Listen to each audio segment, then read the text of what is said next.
and welcome back to the Week 4 recap for the PTG Season 4 Draft League. We have a guest host today with us. We've got Kasem, leader of the San Diego Wingulls, plus myself and Anders as per usual.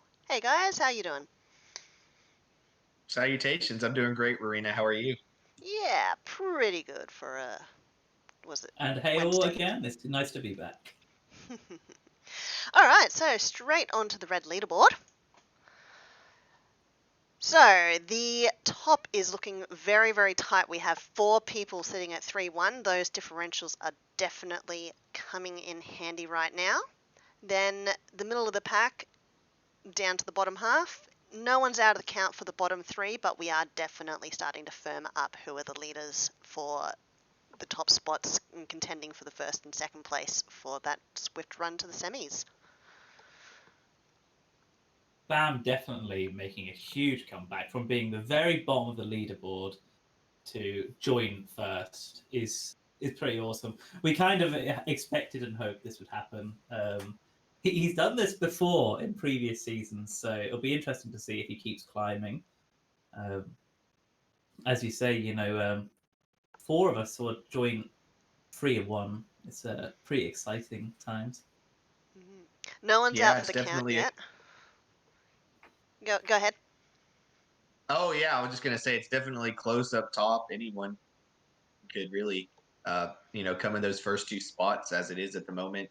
I think with Bam and some other coaches, they're just getting more comfortable with the teams they drafted and making some free agents moves that are allowing them to play a little bit more dynamically. Yeah, there's been some big crucial trades that have really come in handy this last week. Especially with Bam, I think he traded out his S tier and brought in a new one. Didn't quite do what we were expecting it to do, but we know what Bam's like when it comes to setup, so we're expecting his Comma O to really come in hot later on after its first debut. I think Yeah, Como was Bam. always going to support him more than Halucha. We didn't see Halucha do any work for Bam as long as he had him. So him going back to his comfort that was Como made a lot of sense to me. Yeah, I always joke and say Bam's going to bring 6 setup mons, so just be ready for it. And another one, the Birmingham Buzzballs, they dropped some of their mons. They dropped Rillaboom, picked up Aegis Slash, and they picked up Kingdra and Pelipper. So they've kind of really redid their team, and we'll get to that match because Andrew just played him, and we'll talk more about that later. But definitely some taking up market. Yeah, definitely massive changes. Yeah, so this week we are seeing a lot of timer battles this season.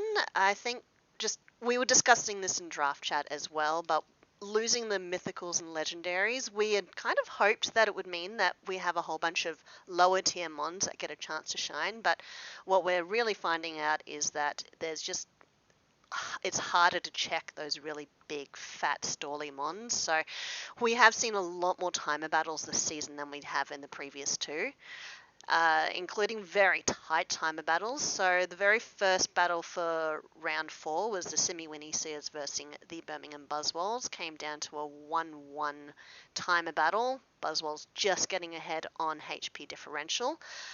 Wish I hadn't made my Pokemon shiny. Yes.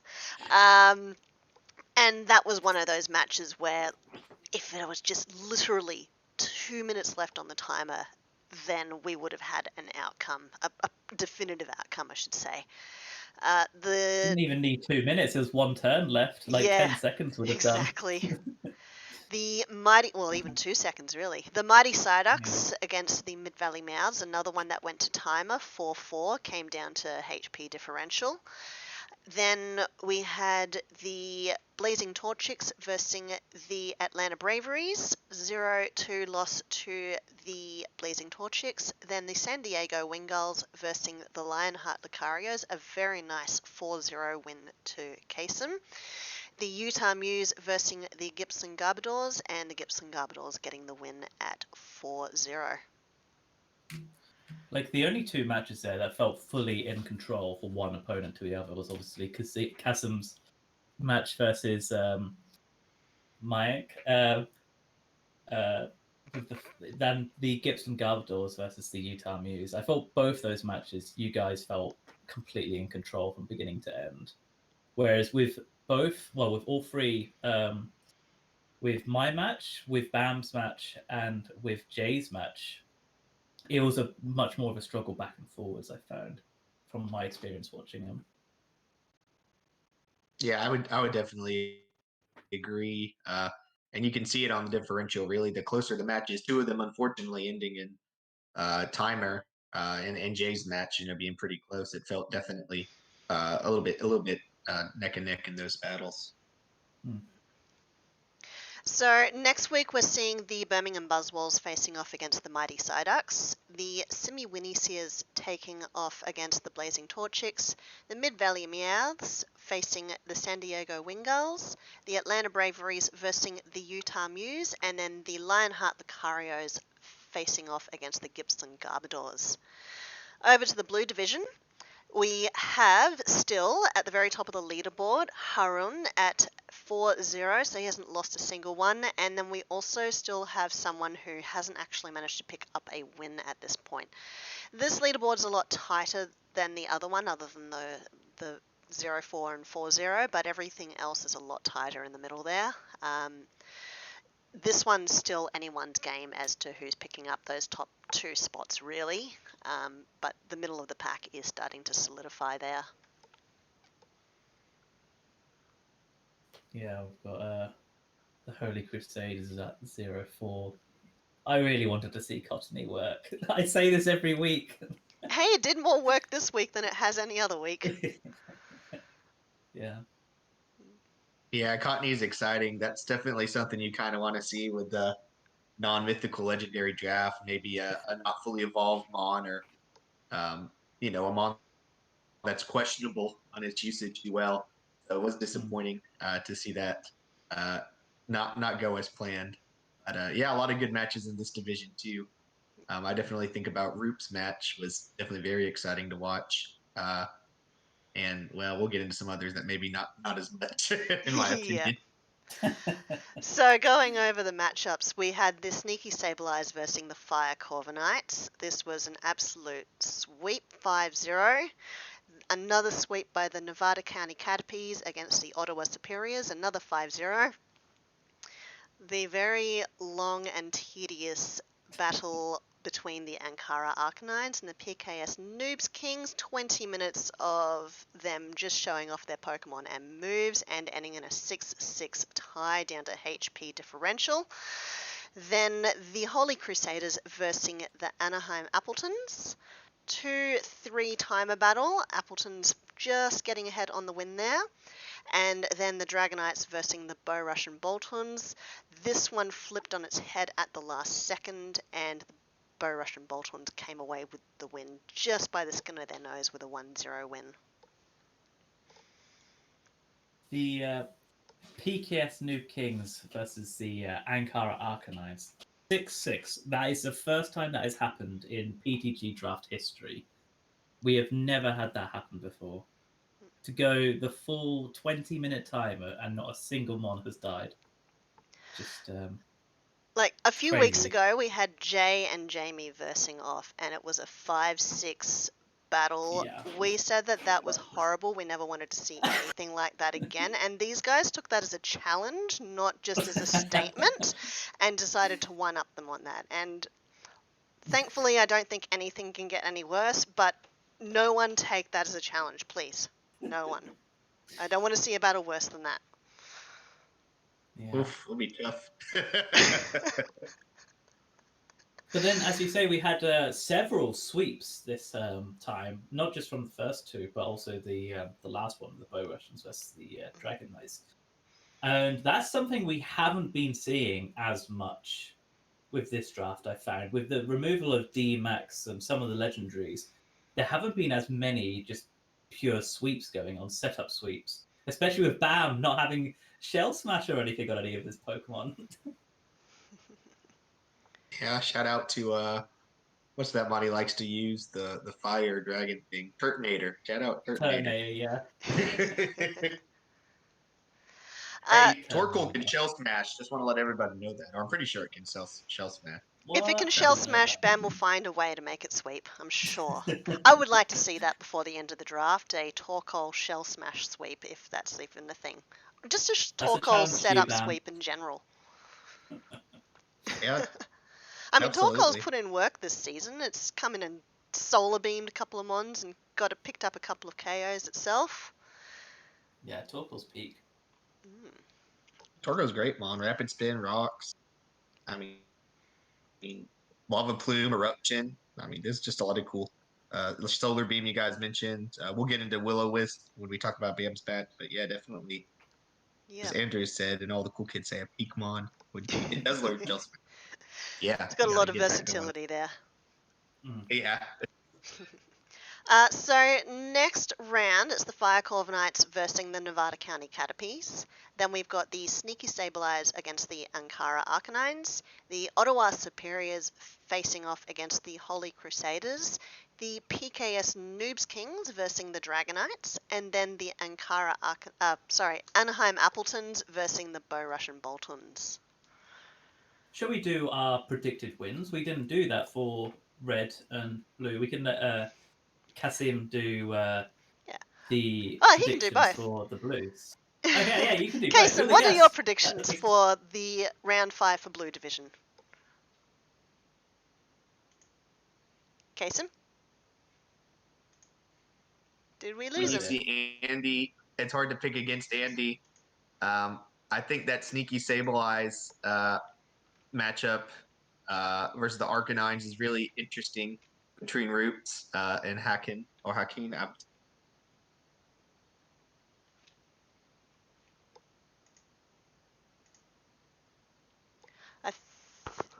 Hello? Here.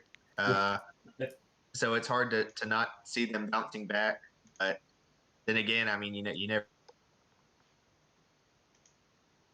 Oh no, I think we're having slight connection issues here. Yep. Oh, can you guys hear me? Yep, all good. All good now. Hi. All good now. Yeah. Yep. We might move on to the matchups since the connection Yeah. is dropping a little bit with Kasem there. That's So, the very first matchup for the Red Division is the Simiwinny Sears versus the Birmingham Buzzwolves. This was the very, very tight 1-1 timer battle that literally needed 2 seconds more on the timer. In theory, Dragon, I will admit, Draco Meteor definitely could still have missed. It is not the most reliable move in the world. But if Draco Meteor had hit, I would have won that. But it was on me as well, because I sacked Slowbro when I really didn't need to.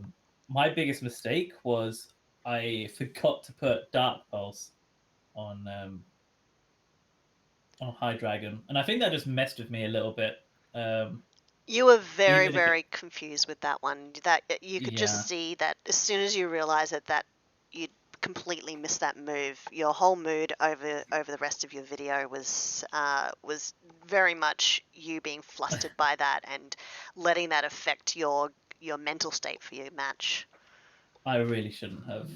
It was like, okay, it wasn't that important, but it was quite an important move, of course. You know, it was built for Aegislash and just for good chip that doesn't rely on you losing 2 special attack drops, you know?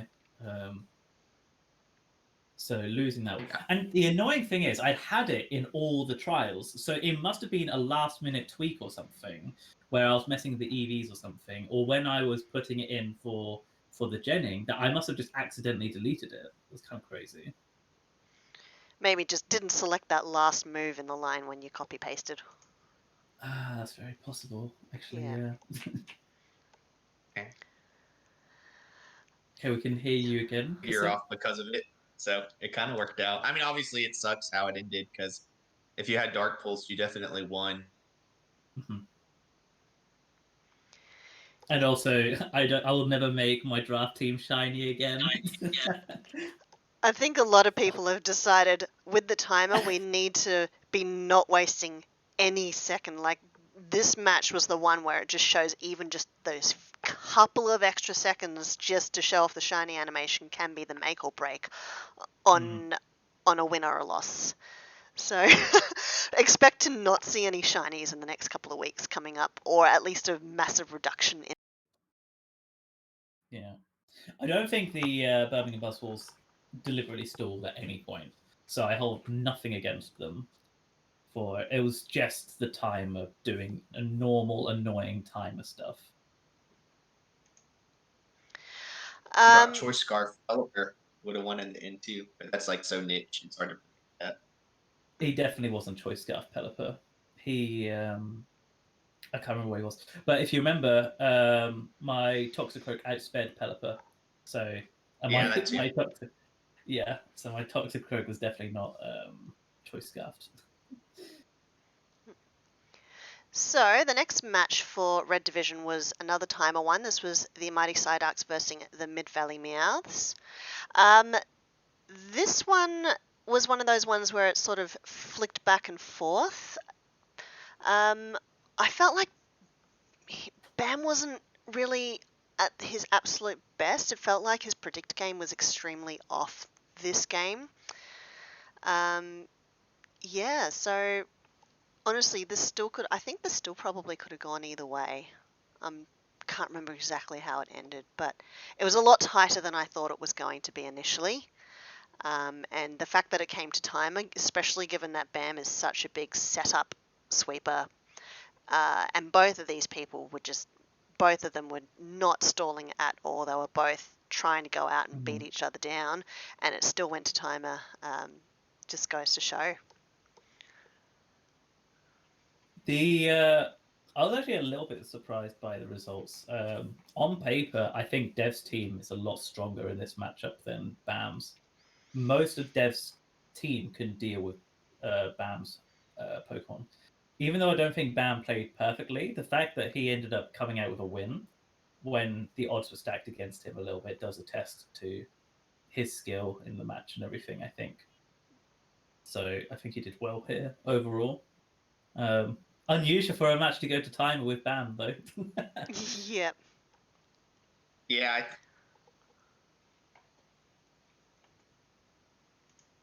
think with Joe King and Bam had problems predicting with Garchomp. I think the burn on Garchomp was huge. But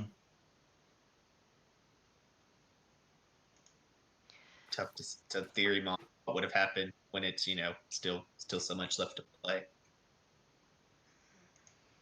It would have been really interesting to see how it would have ended up if they managed to do the whole match. Yeah, definitely. It was just too early on to really say, but yeah, it is what it is. This is the world. Yeah. They were Well, definitely in Pokemon each at the other's moment. heads, I think, for this match. Both of them were trying to out-predict each other and not getting very good predicts themselves. So, yeah. Bit of an interesting match. Not exactly how I thought it would go down, but that's the game we play. And, yeah. Moving on to the next matchup, which is the Blazing Torchics versus the Atlanta Braveries. Battle of the Birds. Yes, Kentucky Fried Chicken versus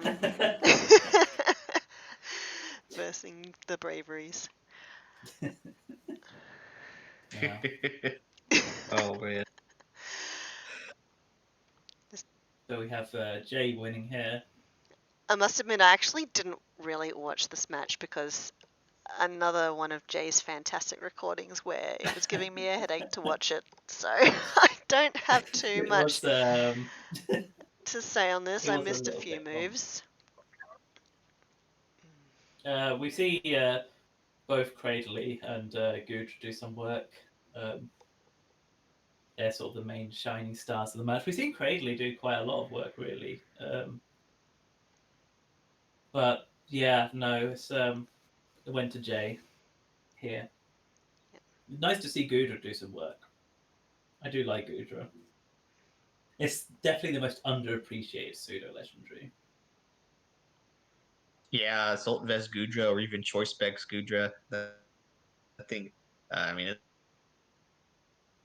it's switch into and it can take it. So yeah, Jay getting a pretty crucial win in this situation. Make 2 just sounds a lot better than 1 and 3, but there's still a lot of seasons left to play. So Definitely. either Got of a these lot of teams matches. can get the playoffs. We're only just about to hit the halfway mark for the season. It can still flip completely, as we've seen in previous seasons. All we can see is just a firming up of predicted front runners, but a season's not over until it's over, really. Especially when it comes to getting into the playoffs. So usually those bottom 3 or 4, 3 or 2 spots can be anyone's game, even right up to the last week. For sure. Especially when it's done on wins and losses rather than differential. Differential only splits us at the end. Only splits for draws. 4-2, yeah, a 4-2 will be higher than someone who has, 3-3 but higher differential. The 4-2 still comes above them because they got the more wins. So it can definitely change very quickly. The San Diego Wingulls versus the Lionheart Lucarios. Kasem, this was your match, wasn't it? And I think we've lost him again. Yeah. Oh, can y'all hear me? Now we can hear you, yes. Oh, sorry. I'm in my garage, so I don't wake anyone up. Okay, no worries. Yeah, this match was good. He didn't bring Dragonite or Moongus because I had Weave. But it kind of put him in a bad spot because, well, he doesn't have a flying type, and I have Excadrill. So it kind of puts him in a tough spot. I think he was on the back foot pretty much from the very first turn, sitting up, leaving his Dugtrio out against Noivern, who anyone knows that Noivern's pretty much the fastest mon in this draft. Well, one of the faster mons in this draft, and it was definitely faster than Dugtrio. And it's always going to carry a fire move. Yeah, like it was guaranteed it was carrying Flamethrower. Or at least some form of fire move that was pretty much going to Oko that Dugtrio. I don't know why he left it in. Like, he should have switched straight to Comfey, which he did after it died, but that meant that was already a very, very large member of his team just gone straight away in the very first turn, and he was on the back foot straight away from the very start. Because Dugtrio actually does quite a lot for his team here. It outspeeds an Oko's Gigalith anytime, and it can outspeed an Oko Excadrill when it's not in the sand. So to lose that straight away, he basically lost the game. Yeah, so crazy to sack that. Was it It is what it is. Yeah, it is what it is. So, but still a long season. He can definitely bounce back. Yeah, definitely, for sure.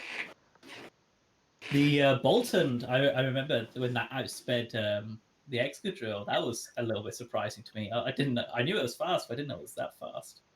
So that was kind of interesting. I messed up my calcs. I thought I outsped, but I think maybe on the calcs I looked at Adamant. I see. Yeah. I was going to say, so you went for the Adamant Excadrill, I'm assuming then. Yeah, but maybe also at level 50, sometimes the speed doesn't transfer from level 100. So maybe the point is I misjudged it. It ended up not matching at all, but I just love any battle where someone just says stuff it and just kills their own Pokemon. You sent your Gigalith that. So take out the Taurus and then explode. Whatever. Yeah, I picked up.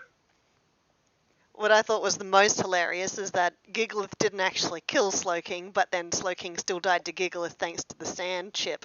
Yeah, the final chip.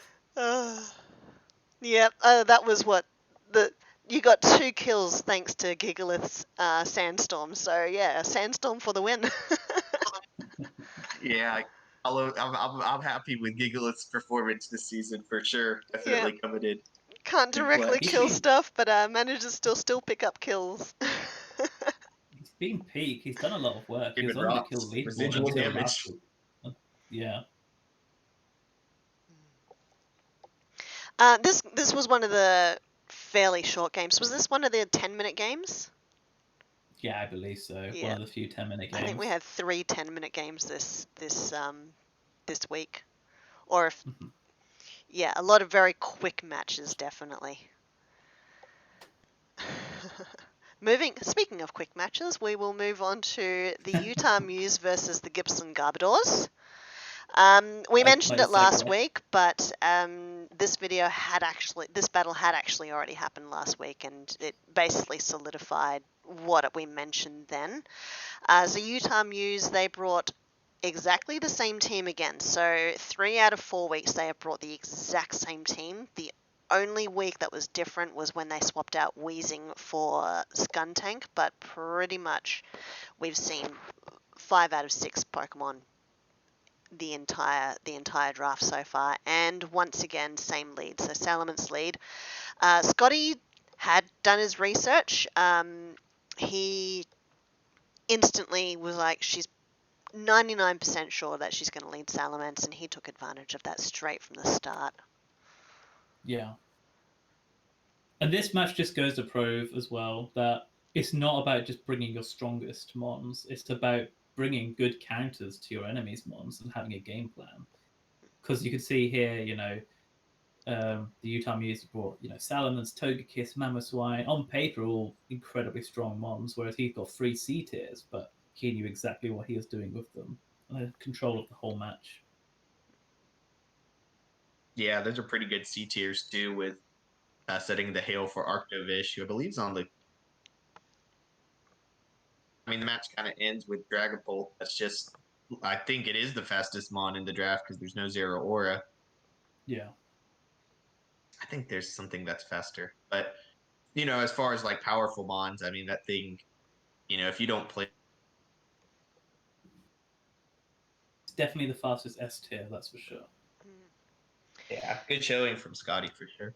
Yeah, and as soon that Togekiss went down really early, which meant that there was nothing to check Dragapult, especially with Dragon Darts, which I think ended up taking out 2 mons and doing a heck of a lot of damage. 3. Yeah, so I think Dragapult took out 3, but 2 of them down to Dragon Darts. I think, yeah, he got a Hex off that took out Quagsire. It was a great match overall. Yeah, very controlled from Scotty's side. You could tell that he wasn't gonna take things lightly. He prepped, and he prepped well. And his prep was helped by the fact that unfortunately Regan has become very, very predictable at this point in her game plans and the way she battles, and almost even down to the builds that she's going to bring.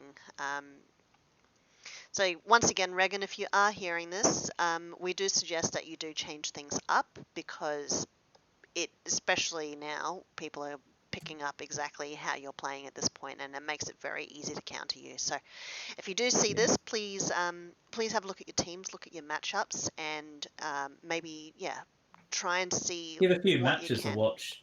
Yeah, watch back in your opponents how as your well. Opponent plays. Yeah. But that was it, I believe, for Red Division. Moving on to the Blue Division, we have the Sneaky Sableyes versus the Fire Corviknights, a very, very healthy 5-0 win to the Sneaky Sableyes. When I watched this, I came in at the moment that caused it to be this bigger sweep. I came in when Poltergeist shell smashed, and I noticed that Shuckle was frozen, and from that point on, Roots just was able to. It was GG. Yeah, it was GG at that point. If you can get the shell smash off on Poltergeist, it's quite hard to fight against. It's really good. Yeah. Yeah, you definitely. do need that shell smash though. Yeah, Poltergeist came in clutch. I try not to be too critical of coaches' decisions, because definitely I make questionable calls all the time. that aren't right, but to send in a frozen Mon on Poltegeist is kind of maybe not the best tactic because it can definitely set up and do what it did. So yeah. Yeah. As you said earlier, if you see Poltergeist, you're kind of expecting Shell Smash, really. Yeah, that's kind of its thing. Just Shell Smash, Shadow Ball, Stored Power, Giga Drain, maybe Sucker Punch if maybe if they're feeling frisky. But yeah, good showing by Roops for sure. With that, Jinx obviously didn't get to put in some shine, but was definitely a cool lead with the nasty plot. And the freeze does suck on Shuckle. It definitely changed the battle for sure. I think what we can take away from this match is that Poltergeist is pretty much just the ghost type Cloyster. Yeah, pretty much. Yep. And did Poltergeist get a weak armor proc on this? I can't quite remember. Or was that from another match? I don't remember, unfortunately, for this one. Yeah, I don't remember either, but weak armor is a good point, Ro, because that thing can just get even faster. So if you don't have priority, I mean, if you can get to +4 in literally one turn with a Shell Smash and taking a hit. So yeah, crazy speed. Outspeeds pretty much every choice scarfer even by that point. If you can get the +4. weak armor yeah, did it's proc. insane. Obstagoon managed to get a knockoff, which procced the weak armor. And I think at that point, because of the Giga Drain, it had gotten health back enough that Focus Sash could actually work. Yeah. That's true, because he came in on rocks, so it didn't, yeah. And then, Giga drained his health back up so that Focus Sash could proc, and just if it weren't for that Giga Drain, then he might have had Michael might have had a chance with his Obstagoon actually able to tank one Giga Drain there, but wasn't to be, unfortunately. Yeah, tough outing. I'm sure he'll bounce back though, for sure. Yeah. He had no fast defensive mons there aside Arc Division Hail, though. That would have been a little bit hard to pull off, I think. Yeah. Definitely. Sorry, what last statement for? Yeah. So the Nevada County Caterpies versus the Ottawa Superiors. I actually thought, I mean, Andy said it on the video as well. I thought this was going to end up being a very big stall game, but Vincent pulled out of that tactic, and then, Andy was able to capitalize and sweep his team, really. Yeah. I mean, this is pretty much what we expect for Andy at this point. Yeah. Very strong win on his part. I still appreciate being the Mr. Rhyme, though. Vincent, don't change that, please. Yeah. Or the story, you don't mess around with Volcarona because that thing will sweep you if you let it. Yeah. So I think everybody's been swept by Volcarona at some point in their life. So I feel that, it's tough situation. And now with heavy duty boots as well, you can't rely on stealth rocks to make enough of a dent to it. Yeah, you need rock slide on everything. Just for Volt. Rock slide, haze, toxic. Even toxic is questioned. Yeah. If your Volcarona is around long enough for toxic, it's probably taken out half the team by that point. Exactly, yeah. Unless you have like something that just is super bulky and it isn't carrying the right coverage. Like if you have Toxapex and he's not running Psychic for some reason, that's so niche, Yeah. But then that's what we face in the draft league, so you're usually prepared for stuff like that. So. I would have been very interested to know what Vincent had on his Slurpuff, because it came up against Volcarona, didn't get O-code. I potentially, if it managed to, I don't know, maybe belly drummed or done something anyway, might have actually, with that unburden proc with its item, might have actually been able to, pull something back. But I'd have to watch that back and double check exactly how much it took. most Slurpuffs tend to run Play Rough and Drain Punch, neither of which are going to be particularly useful against Volcarona. I suppose at +4 though, maybe he could have done something. I don't even remember how many Quiver Dances Volcarona had got off by that point though. I'm pretty sure Volcarona never pulled off a quiver dance. I'm pretty sure it just fiery danced everything to death. Oh really? Yeah. Crazy. Which still, like, the fiery dance managed to proc quite a few times for those boosts, so that was still significant. Base 50%. Yeah, from what I remember this match, I think Hippowdon went down early, and you really need, Excadrill to be in sand outspeed Volcarona early on before. I mean, it didn't really quiver dance this game, but before it gets those quiver dances, and you really got to hope you hit a rock slide to take care of it. Unless you got Lycan Rock with a Cell Rock, there's no priority rock moves either.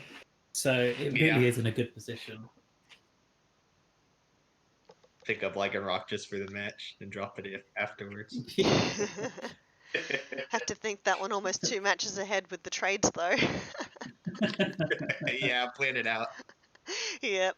Which I think Andy did last season. He switched around his D-Max last season just for one game and then switched it back immediately after. So. And I remember it was with one of his own mons as well, wasn't it? Yeah, he switched around his D-Max just within his own team. That's smart, so no one can claim your mon either. Yep, exactly. So, moving on to the match no one really wants to talk about. It's the Ankara Arcanines versus the PKS Noobs Kings. 20 minutes of just strutting their Pokemon out in front of each other and showing off what moves and builds they had. That's pretty much the gist of that match. I mean, to be fair, to get it to a 6-6 timer battle, it does actually take skill. But it was still sad, not fun to watch when you basically just had to wait till the end screen to see who won on HP differential, because no one was really keeping track, other than perhaps the battlers, on what HP everyone was at, because you're expecting at least one kill normally in a match. At least Leo had some offense here, though. 3 of his 6 mons are more offensively built. If you look at the Ankara Arcanines team, all of them, aside from Khalid, are typically defensive wall type mons. So it was always going to end a little bit like this, I think, with a team like that. Blissey, Skamori, Quagsire, Cradley, Cryogonor. The only one here who isn't completely a wall style mon is Gallade here. Did Gallade go out at all? I think it did. Yeah. Be honest with you, I only watched the last 30 seconds of the match based on your recommendation. Yeah. Here's a short gif of the match. So, Leo's camera literally didn't want to watch it anymore. Like, when your own recording device says this is too much and quits out, there's something wrong with your match. This wasn't even Hyperstall, this was Hyperswitch. Those two were just switching their teammates out left, right, and center. Yeah, I mean, this was tough. I mean, I don't know, man. I think without obviously all the nukes, it's tough. I mean, when you look at Blissey, Skarmory, Quagsire, that's literally like one of the most stalliest cores out there. I don't know, man. It's rough. It was a rough battle. I'll just leave it at that. Yeah. The only way that Leo could probably have won was to try and outstall Harun's stall team. And, yeah. Well, you had good mons for that with Clefable, Blossom. So if this had been on Showdown and, could go to 1,000 turns, because apparently Showdown caps out at 1,000,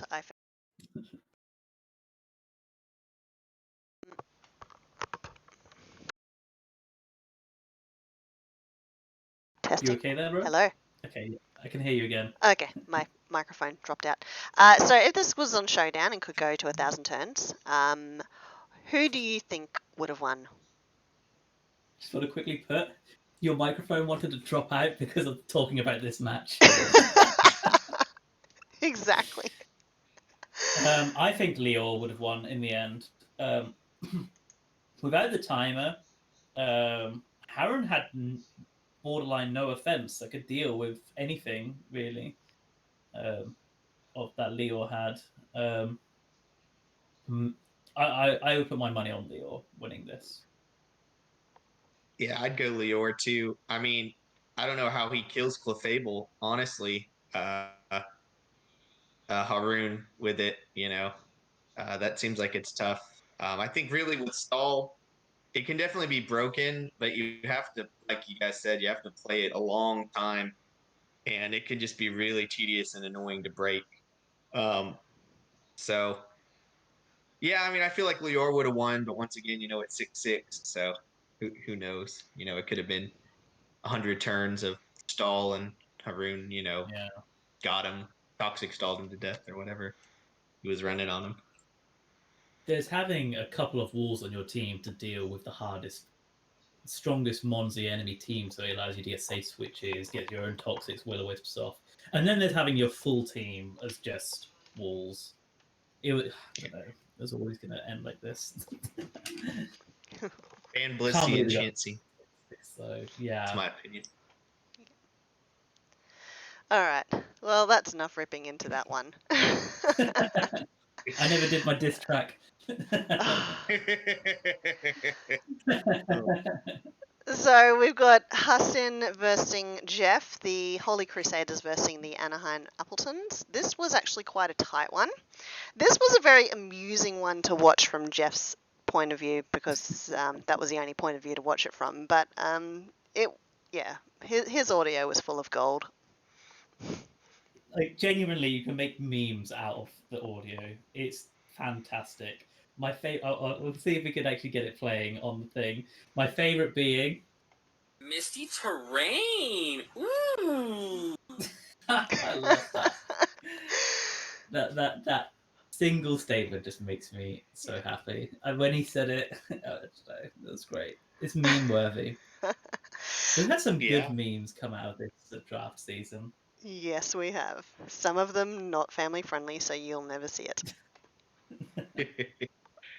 Misty Terrain was a good bring, to be fair. It worked. So. It was great. It's just the way he said it. I loved it. So that was quite interesting. So this is the first time Cottony's actually done something, which was literally come in, set up a terrain, and die. But it still did something.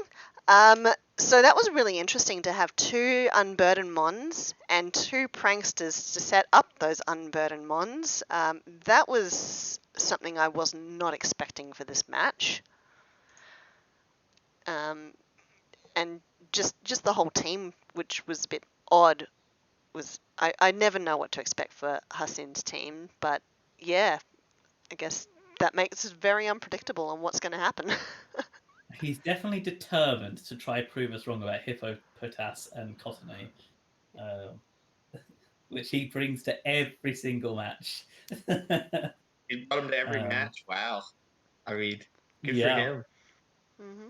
Yeah. I could see them being useful in like situational settings, but every single match. But I want to be proven wrong. Please, Hassan, prove me wrong about them too. Let's get a Cottony Especially sweep. when he walked. Cottony sweep. Shell smash Cottony, could you imagine? Shell smash Cottony. Oof. Tough. Shell smash. That's tough to.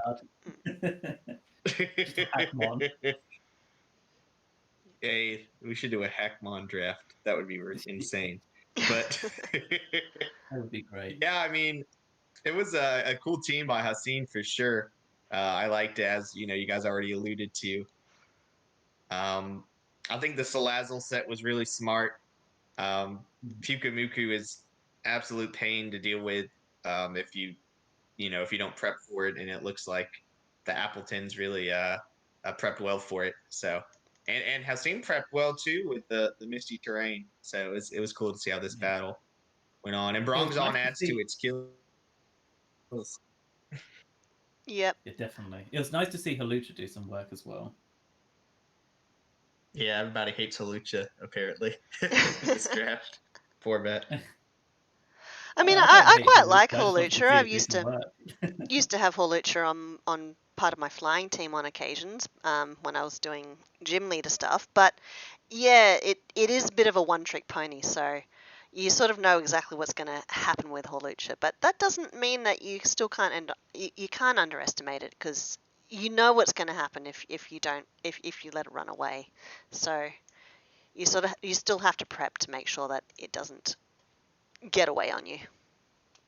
It's almost a bit like Oh, yeah. Poltergeist in that regard. You know what's coming, but if it happens, it's pretty hard to deal with. Yeah, it's definitely over if Halucha can set up and get an unburden in a sword stance. And you're not prepared for it, it's done. I mean, it's gonna run through, most teams.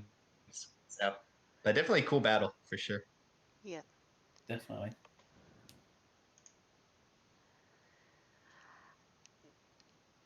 So we've got the Dragonites versus the Bow Russian Boltons. Everyone who watched this match thought it was over, and then the Bow Russian Boltons sent out Rillaboom, and Rillaboom has given Jeremy trauma among many other people. Rillaboom has given trauma to. I just like that we saw it was such a parallel match. We see Rotom Fan taking out Rotom Mo. We see Charizard starter just do some absolute work, and then we see Rillaboom, the other starter, coming in for the comeback and just getting revenge on everything. I loved it. Yeah, Rillaboom is a certified threat. So definitely, when you have that Mon in the back, you always got a chance to win if you can get the right amount of chip on your opponent's team. And it just shows you all these coaches are good. So you can't if you think you got the win, uh, be careful, because there could be something in the back that could come to haunt you. Can I just say, how on earth did Charizard land 4 Hurricanes in a row? I have never had that level of luck with Hurricane. Like 70% accuracy, and yet it missed once. I mean, this is Pokemon. In anything else, you'd say, oh, 70% is like really high chance or something. If you had 70% chance to win the lottery, you'd be laughing. But in Pokemon, if it's not 100%, it feels like 10%. Yeah. Like, when do you ever land Focus Blasts and Hurricanes? Yeah. Apart from, in rain. Like, Jeremy needs to buy a lotto ticket, because to land 4 Hurricanes in a row without missing any at any point, like, there's definitely some luck on his side there.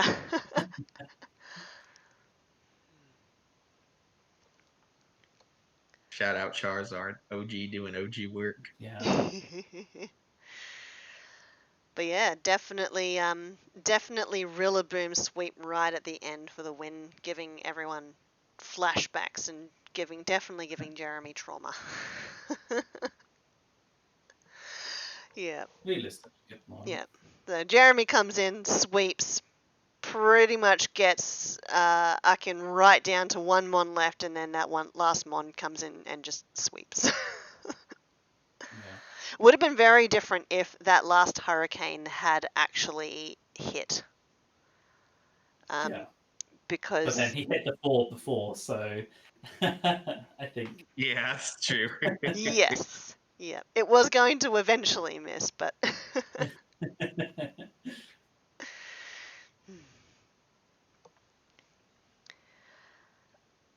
And that's it for the blue matchups. So we're going to move over to the kill leaderboard. We hope that this is up to date and correct. As we can see, Bronzong picked up another kill, so it's still sitting right in the middle there. How Bronzong is on the leaderboard is a mystery to everyone, but... It's definitely your favourite thing that Bronzong just remains in the kill leaderboard, isn't I it? wanted to remain on the kill leaderboard through this entire draft because it's just memes. Not surprised to see Weavile still at the top here. Although Andy's Weavile got moved down a few spots, I believe. I don't believe his because of the Weavile did new- anything last match. Yeah.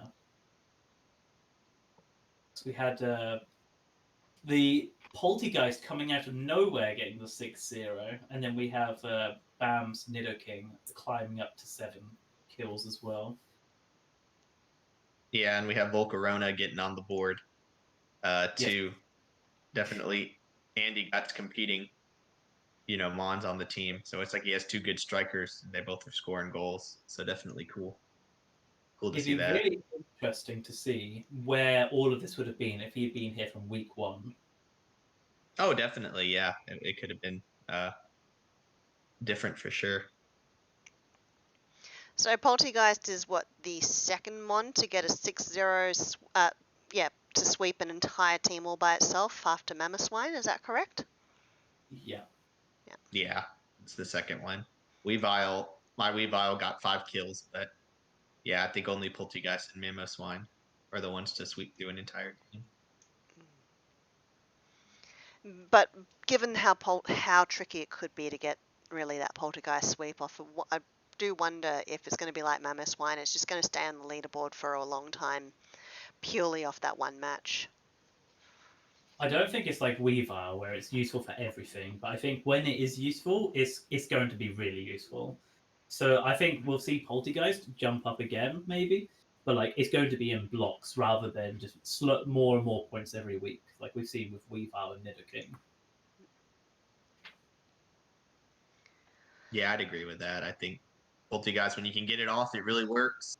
But if you can't get it off, it really doesn't. So, but we'll see. Roops is a good player, so I wouldn't be surprised if he got it off again at some point.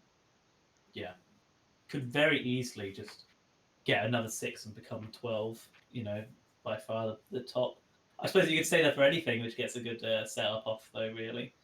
Weavile could definitely do Volcarona it. could get it again. Yeah, exactly.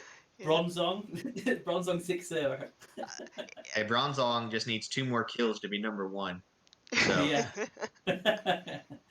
shout out to the Go boy, on. Bron. You got Bronze. You got this. A Bronze on 6 sweep would be just mind-boggling. In your next match, you should nickname it the Bell from Hell. Yes.